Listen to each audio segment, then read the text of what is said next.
I am the Tofu Golem. Please enjoy the video. You start by enabling the combat log and choosing a structured output.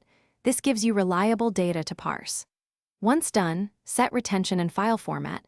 JSON is easiest for parsing, CSV for spreadsheets. Make sure to point logs to a stable directory and grant yourself read/write and backup access, because lost logs break investigations. Don't pause. Begin a short test fight right away so you can confirm events are recorded, timestamps are accurate, and your settings captured the first entries.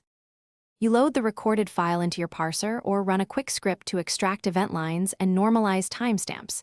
This makes comparisons reliable across sessions.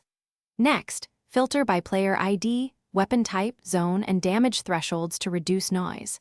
Once filtered, aggregate kills, assists, healed amounts, and death causes to reveal patterns.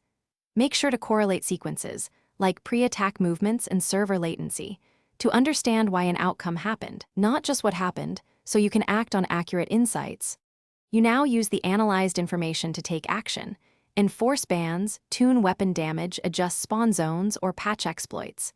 Once you've made changes, run controlled tests and compare new logs to confirm improvement. Make sure to archive process logs and set rotation to prevent disk overload. If records are missing, first check file permissions, server clock sync, and plugin compatibility. Those are common causes. If problems persist, reproduce a minimal test case so you can isolate and fix the exact failure mode quickly.